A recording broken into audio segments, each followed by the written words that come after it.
Confetti Covered Quicksand, Chapter 15, Trust Fund Kids and Cocaine. Walking through the doors of Aspen magazine offices made me beam with pride. I had a purpose. I was doing something productive, something I actually liked doing that didn't involve the consumption of peppermint schnapps. They originally told me I needed to be in college to be an intern, but they made an exception for me. The other intern was a banking heiress called Ashley, who went to Yale. That was the thing about Aspen. There were very few, if any, wannabes or posers, except for me. If you were in Aspen, you were loaded, plain and simple, unless you were one of the service people. It was not a place where you could front with any success. The people in Aspen were rich beyond rich, not just I drive a leased Mercedes and rent a large house rich, like the rich people in L.A. Ashley was from a big New York family. Her great-great-grandfather was right up there with the Rockefellers. She rode horses in the Hamptons in the summer, spent winters there in Aspen. Actually, she was spending a summer there in Aspen, I think, at this point. Anyway, whatever. So there she was for that little moment, interning with me. I went to her family's cabin sometimes, and we hung out, laughed, and had a grand old time. She was down to earth and mellow, not at all heiressy, but it was clear she was very, very connected. I think she was connected with the Clintons, actually, also. Anyway, I was the editorial assistant to the woman who had interviewed me, Audrey Wong. The first task she gave me was to go and gather updated information for the magazine's yearly restaurant guide. I went into each local restaurant by foot to talk to the managers, which is what they told me to do, but there was never a manager there, so I couldn't get the info I needed. I panicked as my deadline started approaching. I didn't want to screw up my first assignment. I decided to fax each restaurant. It was the 90s, and faxing was the new thing. Their description from the previous year's issue and write on the fax, "This is the description of your restaurant we are going to run in the next issue. Please make corrections if needed."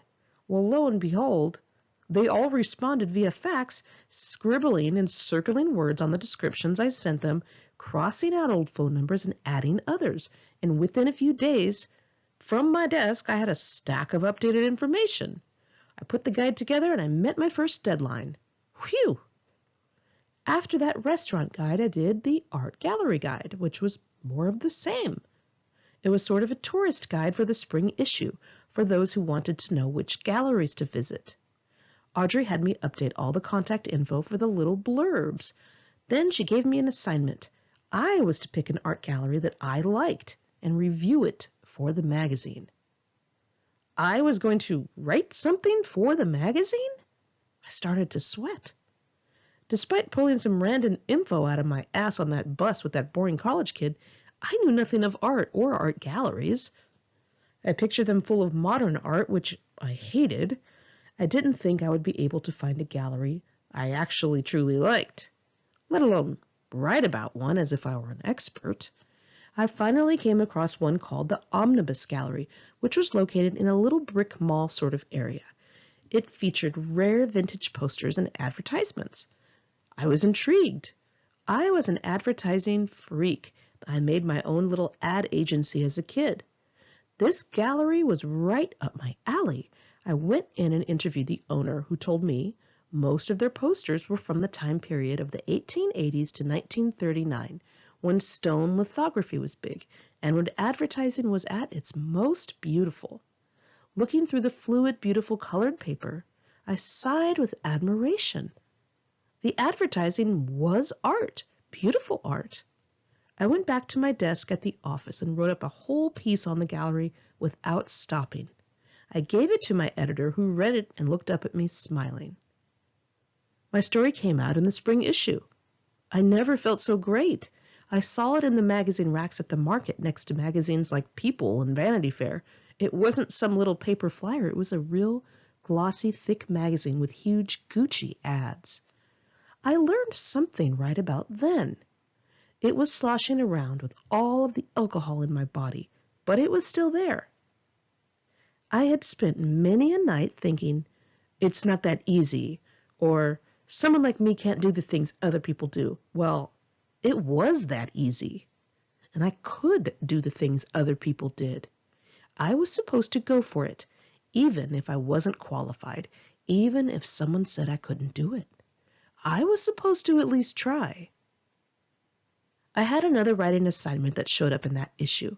It was a then and now piece on a couple that owned a place in Aspen called Trentaz Ranch, which later became the luxury area known as Starwood. I called the elderly couple from my room down in the basement at Billy's, and I interviewed them, writing down their answers on a piece of notebook paper.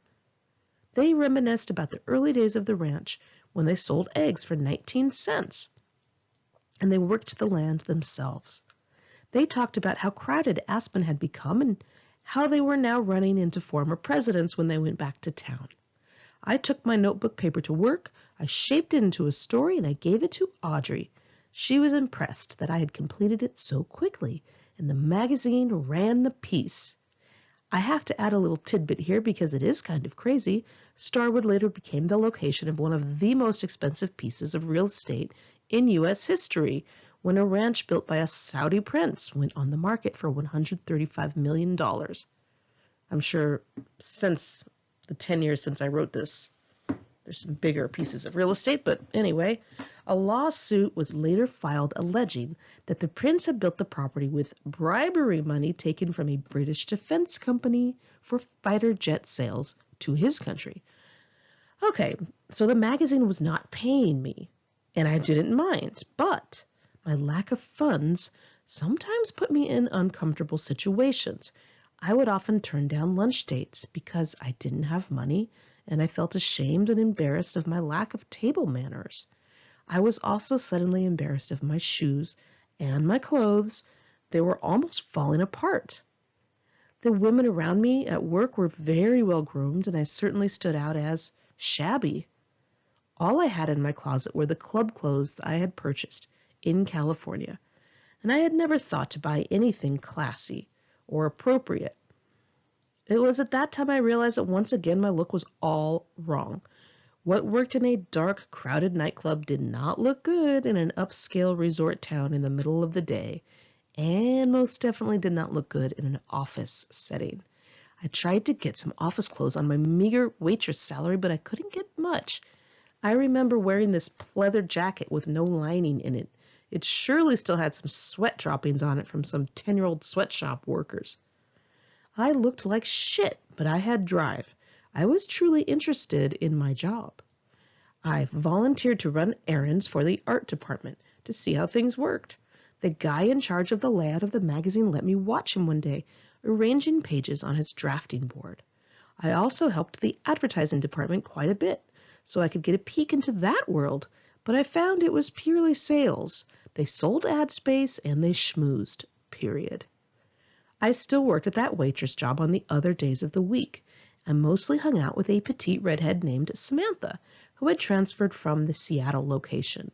There was a girl named Jessie who was a bit of a tomboy and who liked the band 311. She practically had a penis. There was a gay guy named Rich who always did a Big Mama impression. "Come to Mama, baby, put your head in my bosoms." There was a total nut named Will Benson who amused the shit out of me with his outrageous lies, like for instance that he once worked for the CIA as a sharpshooter. I was like, come on. He loved Charles Bukowski and was always saying funny things, but he really was a mess. There were only 3 guys at work who we considered even semi-hot. There was Jason, who was only cute from certain angles and on certain days. Have you ever known someone like that? Anyway, he was kind of a granola head who had feathered hair and was from San Francisco. He had a weak chin and a lame laugh, but Samantha was always into him, and if I were marvelously bored, I would flirt with him myself. Then there was Mark, who was a rich young kid from Manhattan. He had green eyes, a flat, wide face, and curly, longish brown hair that he pulled back. It was not a cute hairstyle at all, but he was cocky and smart, so it raised the level of his attractiveness, and I liked bantering with him.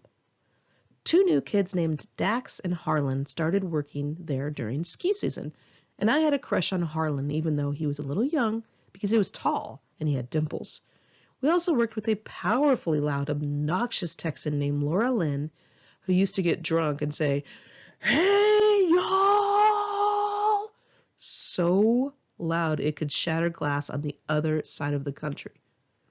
Most of the kids I worked with were living in the employee housing in Aspen, which was actually just a cool apartment complex that looked like log cabin motels. It was the shit. It was called the Maralts, and everyone made fun of it, but I thought it was plain awesome. The buses would pass by there after the clubs closed and dump everybody off. What more could you ask for? I spent so many nights at the Maralt, partying from room to room, that I ended up moving my clothes into Samantha's apartment. She lived with 2 other girls, so it was crowded with me there too. We would work, go back to the apartment, do tons of shots of peppermint schnapps while getting ready, then stumble out into the snow to get on the free bus to the clubs. We all hung out at the Tippler, or this place called Maxfield's. It was the bar in the Grand Aspen Hotel, which was also at the base of the skiing mountain Ajax. The place was always playing Irish drinking songs and was considered a dump compared to the Little Nell and the Ritz-Carlton. It had foosball tables and 10-cent chicken wings. It really was exactly the sort of place where broke waiters could drink beers. Believe me, I wish I could be writing about the inner workings of the Caribou Club, but I didn't work up to that spot in the year I was there. I was definitely on the wrong track with my boisterous antics and cheap, flashy wardrobe. Caribou was this private club that was members only. It was like $500 a week for a membership or something like that. Someone told me you could get a lifetime membership for $20,000, which made me choke on my power bar. I tried to ask around to find out who went there, but all I could get out of people was Bill Clinton, Goldie Hawn, Diana Ross. Those were good enough, I guess. I was also intrigued to hear that there was a special red phone inside that had a direct connection to the Aspen airport, so you could call for your private jet. Fancy schmancy, huh? I actually did get to go inside one time to bring some copies of Aspen magazine to someone in the middle of the day, when there was nobody there. The entrance was an unmarked mahogany and brass door, and once I got inside, I had to go down a big long staircase that led down into a room painted in British racing green with dark molding trim. It was a pretty masculine-looking place. There was a wine cellar, a bunch of landscape artwork on the walls and stuffed chairs, a big fireplace. Anyway, back to my story. A bunch of hotties came into town for the ski season, mostly rich kids on holiday. Samantha and I competed for the hottest ones, and we hooked up with a few. We battled for this one blonde model, who I won. He had this crazy liaison with me, then he left, and then he went back to the party we were at and hooked up with her. And she tried bragging to me later, and I said, well, I hope you had him brush his teeth first. And she was like, what? I'm going to kill you. We started laughing about that one. Another night, I caught a guy drugging our drinks with that date rape drug, GHB. So much for me moving somewhere where I was to avoid trouble. We were already a few drinks deep when I caught the guy dumping some stuff in my drink. I just remember it was champagne with Chambord on top, which I think is like a raspberry liqueur. Anyway, obviously a little roofies on the side. I remember coming back to the Maralt with a glow necklace on and feeling really crazy, but I didn't black out or get raped or anything, thankfully. I loved Samantha to death, but she just wasn't like the girls I was used to. And then one day, this golden blonde Barbie walked into my work in slow motion. She was a new employee. Her name was Hope Harrington.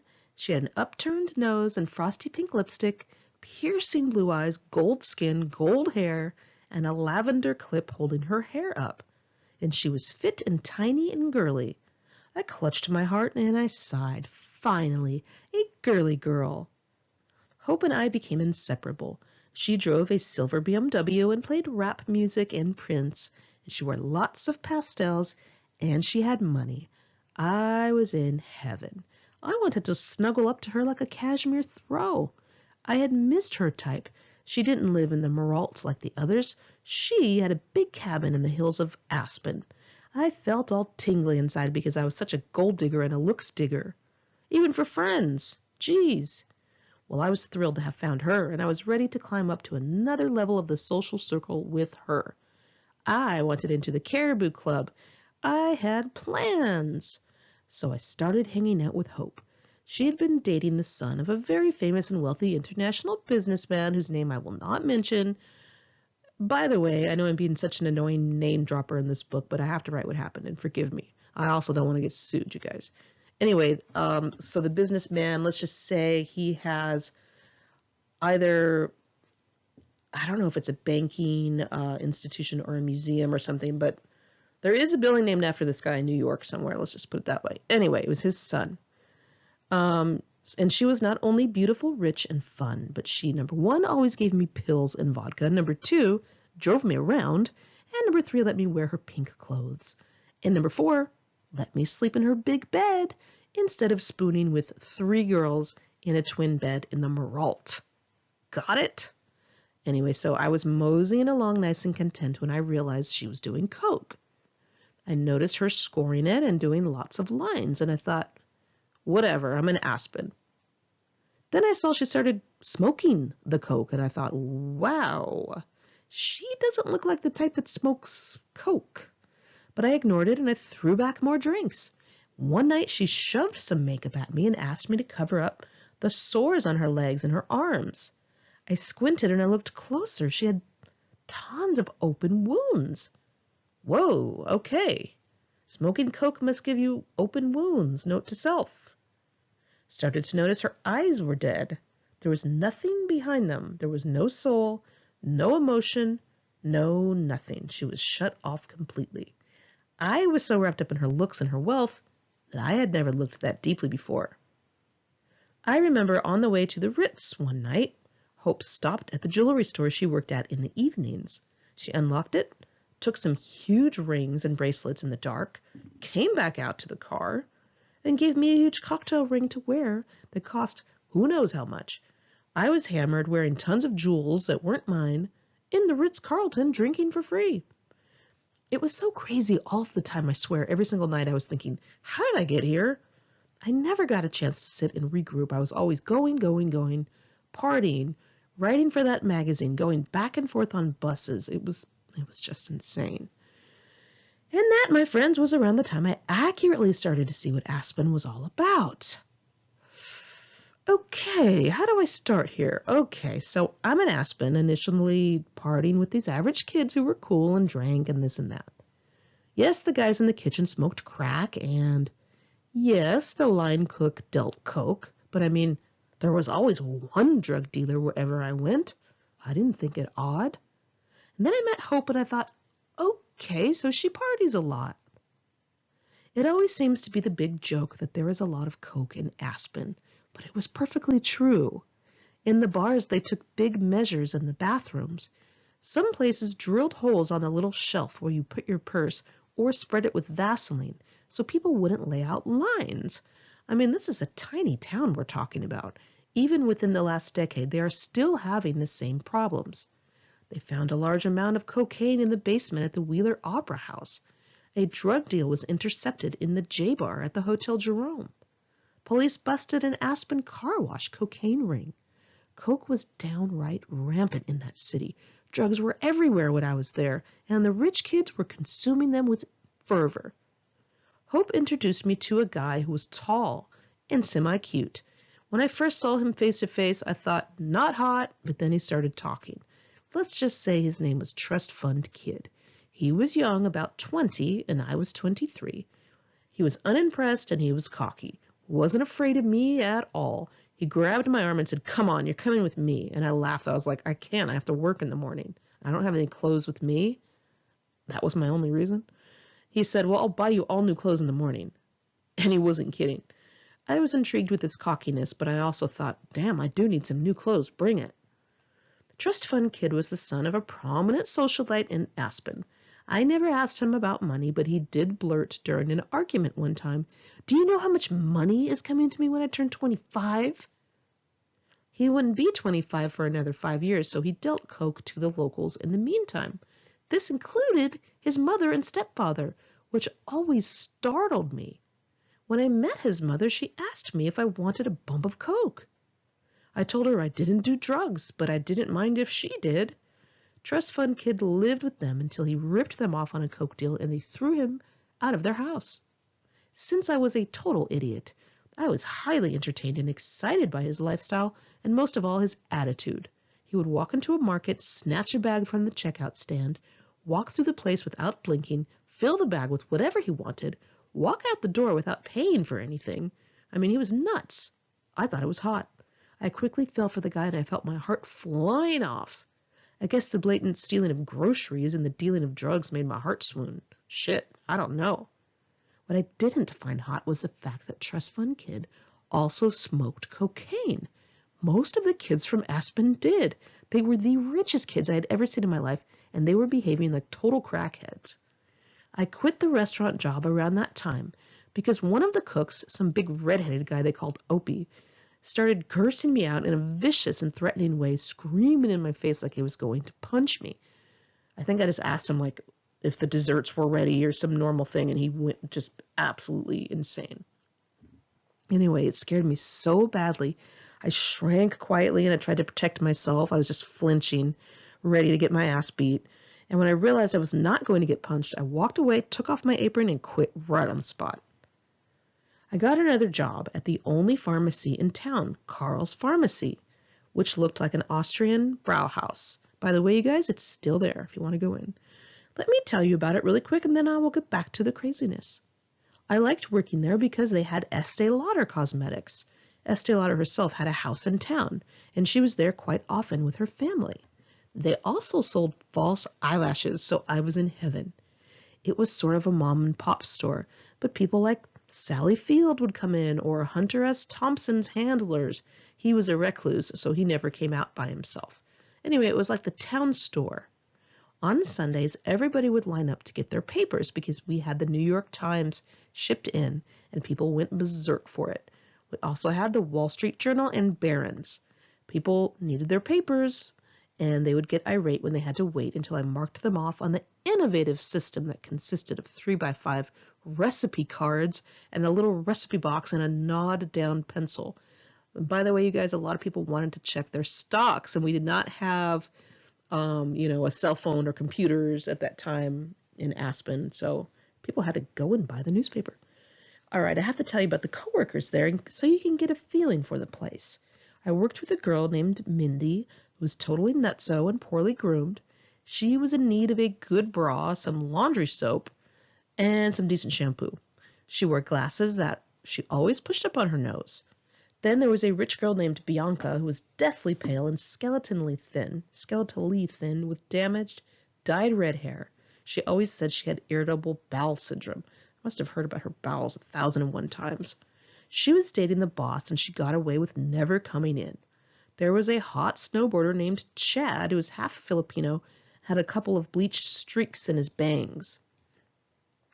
He couldn't be bothered with dating me, which made me have a crush on him. I would brag about how great it was in L.A., and he would shoot me down saying things like, well, if it's so great there, why don't you go back already? I was always left with my mouth hanging open. He really wanted nothing to do with me. It was great. He always went out for cigarette breaks, and he wanted everyone to cover the counter for him. There was Pauline, who worked behind the makeup counter, who once gave me a brand new compact of Estee Lauder Lucidity pressed powder when I dropped mine after spending half of a dwindled paycheck on it. She was smart and calm with curly red hair and pale skin. There was Patty, who was very neurotic. She always wore long, flowered dresses and had a short page boy haircut and seemed like she would burst into tears on some days. There was a tall, blonde hottie named Hans who worked in the liquor store, whom we didn't see much of because he was on the other side of the wall. He was one of those guys who made full-on eye contact with you when he smiled at you, which made my underwear twist into a pretzel and my feet flutter up like a helicopter. Finally, there was a smart, capable brunette named Elizabeth from Cape Cod, Massachusetts, who thought I was the most awesome thing in the world. She got a huge kick out of me and always laughed at my jokes, and I thought she was great. I loved her for loving me. She was pale, and she had shoulder-length black hair and light eyes, wore lots of L.L. Bean and Eddie Bauer and the North Face. She would tell me stories of her fiancé, Tip. We laughed together quite a bit. She was like a great older sister. All right, back to the story. It was around March of 1997 when a few things happened that bothered young adults like me. The first thing was that the beloved rapper Notorious B.I.G. was shot and killed back in L.A. I had loved his music, and I was just really disturbed. Most of us young folk figured it was retaliation for the Tupac Shakur murder that had occurred about 6 months earlier in Vegas, another shocking and horrible event. Both artists had released diss tracks, and they started going way too far with them, and word on the street had been that somebody would go down, and sure enough, they did, both of them. Then there was a mass suicide by some freaky-ass cult called Heaven's Gate. They wore all-black sneakers, and they laid down on twin beds after poisoning themselves, each carrying a $5 bill and 3/4 in their pockets. I was like, what, do they need to make change in the afterlife? Like, it just didn't make sense. Anyway, the whole thing just messed with my head and upset me. It was just creepy. I also had additional anger when I wrote my mother a letter about what I thought my father may have done to me. It was at that time when I received a response from her telling me she suspected my father of being sexually inappropriate with me. I was full of rage that she never asked me through all of my horrible, dreadful teen years if I needed help, if I were okay, if I were in danger. What I did when things upset me was get drunk. So I made sure to go out every single night. Now, I could have chosen to go to church or see a counselor. I chose to get wasted. And I always got quite drunk in those clubs because I took to walking up to any cocktail I saw in front of me and drinking it. I had no care as to whom these drinks belonged. If I saw one, I drank it. I'd also grab any coat I saw laying around, put it on, and walk outside in the snow. And sometimes I would just hitchhike and just go home like that. I often went to the popcorn wagon on Mill Street with my friends at 2 a.m. It was literally a big red wagon that housed a guy inside who made these really great spinach and cheese crepes. I don't know who the F paid for my food. I just know it wasn't me because I never had any money. I remember being so hungry that I could have eaten out of a dumpster.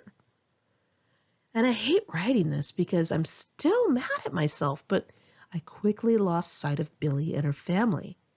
I had this person who cared about me, who defended me, who loved me, and I gave up strengthening that relationship and the relationship with her kids so I could party more.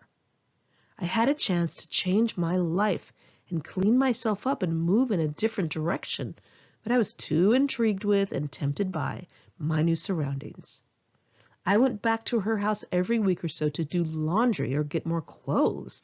I was such an asshole. I would ask her to give me a manicure, and then I would take off for a few weeks. Well, one night, Trust Fund Kid introduced me to his best friend who lived in Europe part-time. His family was loaded, and he had a $12 million trust fund waiting for him. For high school graduation, his father had ordered him 10 call girls, lined them up, let him choose who he wanted to sleep with as a gift. I was like, ugh, wow, that's a great dad. And speaking of call girls, I was at Club Freedom with Trust Fund Kid, and I saw 2 young blonde girls, I mean really young, on the attack. My heart sank, and I just felt weird. I knew straight away that they were hookers and that they would end up with him. I just knew. The 2 girls checked in with an overweight, balding man sitting at the bar. I had never seen a pimp before. Most hookers I knew worked for themselves or escort companies, but not these 2 girls. The fat pimp ordered them drinks and was very mean to them, and it looked very scary. They were so young, and they had to go everywhere with this big fat guy and do whatever he said. Part of me wanted to help them escape this man. He just seemed dangerous. Trust Fund Kid walked in, and I saw them eyeball him as their next mark. I went over to them, and I begged them, if you can believe it, I said, I know you have to make money and everything, but please, please not him. And they were as sweet as pie. They were like, honey, of course, don't worry. I even stuck around with a rock in my stomach hoping to block it. But once I left that night, Trust Fund Kid gave coke to that pimp in exchange for an evening with those 2 girls. And he was honest about it the next day, and he told me what happened.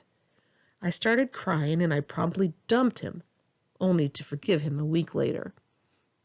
One night I skipped out on going out for margaritas with the work kids, like Harlan and Dax and all of them, to hang out at the Maralt with Trust Fund Kid. He said something rude to me, and I punched him straight in the mouth. He stormed out the front door just as we heard this giant crash. He went to see what it was, and he came back into the apartment, and he threw up. There had been a terrible car crash. Someone drove off the cliff above the Meralt and landed in the apartments across the courtyard from us, smashing right through the building. Minutes later, hydraulic rescue tools were extracting somebody out of the mangled car. There were dead bodies and blood. I did not want to look, and I was terrified. Samantha ran in the apartment and said it was our co-workers in the car. It ended up being our buddies Dax and Harlan and 2 other kids who we had hung out with a few days prior. Dax had been driving and lost control of the car. I think there was like a raccoon or something. He swerved the car.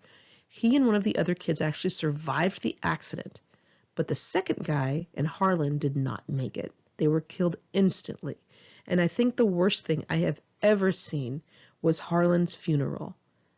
Dax, who was very young, 19 or so, stood over his best friend's open casket looking down at him. Best friend since grade school, knew the families. It was just awful. I could barely even look at them.